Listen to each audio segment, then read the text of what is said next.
Chapter 22. Now the feast of unleavened bread, which is called Passover, was approaching, and the chief priests and the scribes were trying to find a way to put him to death, since they were afraid of the people. And Satan entered Judas, the one called Iscariot, who belonged to the number of the 12. And he left and discussed with the chief priests and officers how he was to betray him to them. And they were delighted, and agreed to give him money. And so he consented, and began looking for a good opportunity to betray him to them away from the crowd. Now the first day of unleavened bread came, on which the Passover lamb had to be sacrificed. And so Yeshua sent Peter and John, saying, Go and prepare the Passover for us, so that we may eat it. And they said to him, Where do you want us to prepare it? And he said to them, When you have entered the city, a man carrying a pitcher of water will meet you. Follow him into the house that he enters.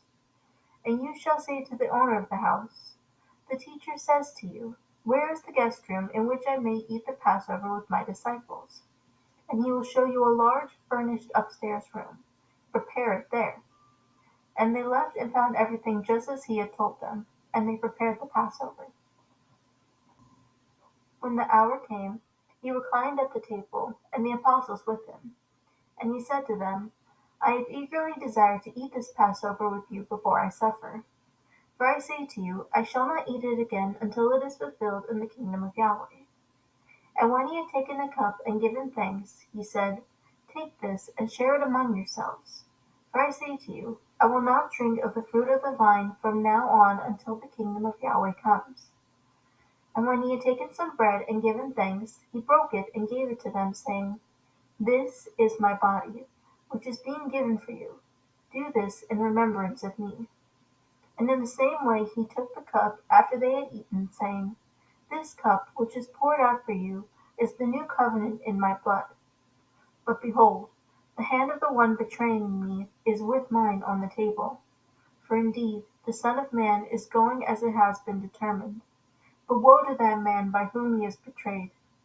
And they began to debate among themselves which one of them it was who was going to do this. And a dispute developed among them as to which one of them was regarded as being the greatest. And he said to them, The king of the Gentiles domineer over them, and those who have authority over them are called benefactors. But it is not this way with you. Rather, the one who is greatest among you must become like the youngest, and the leader like the servant. For who is greater, the one who reclines at the table, or the one who serves? Is it not the one who reclines at the table? But I am among you as one who serves. You are the ones who have stood by me in my trials.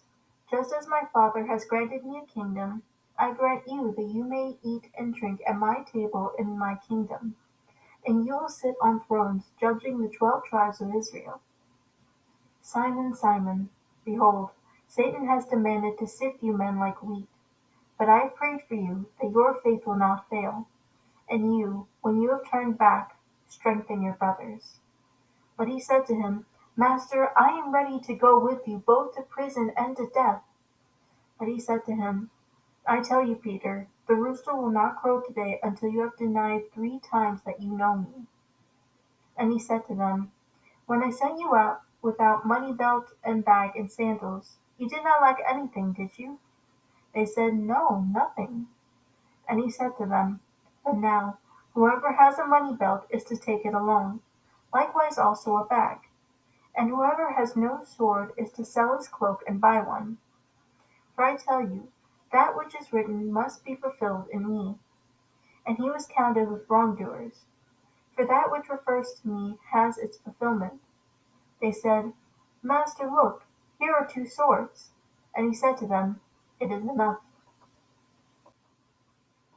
And he came out and went, as was his habit, to the Mount of Olives. And the disciples also followed him. Now when he had arrived at the place, he said to them, Pray that you do not come into temptation.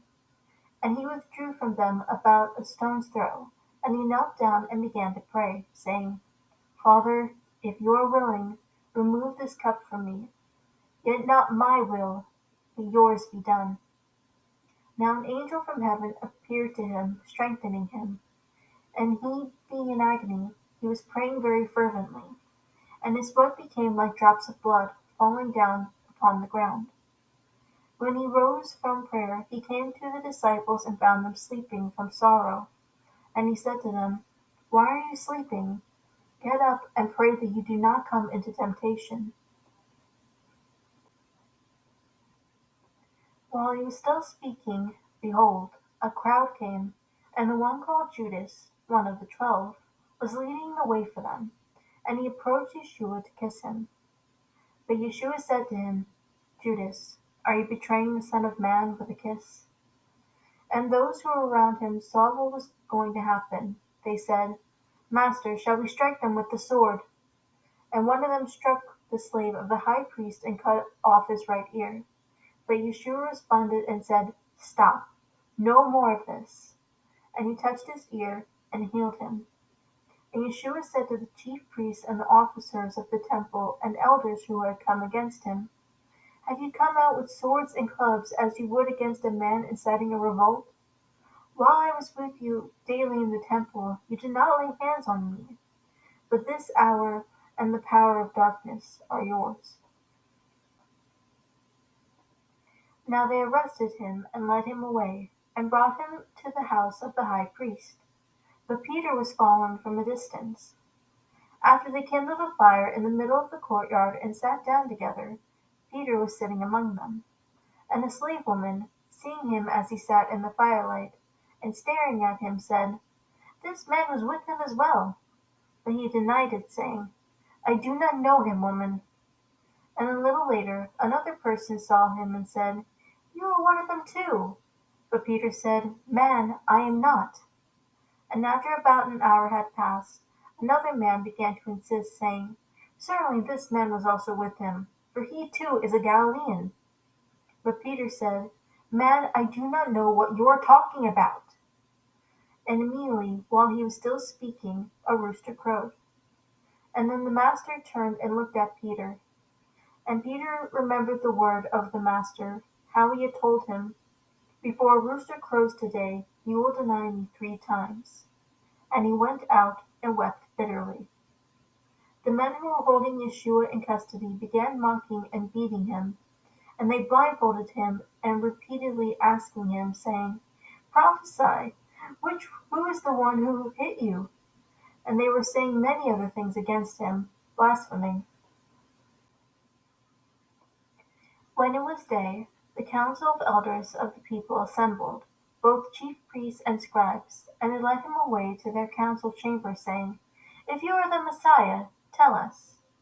But he said to them, If I tell you, you will not believe, and if I ask a question, you will not answer.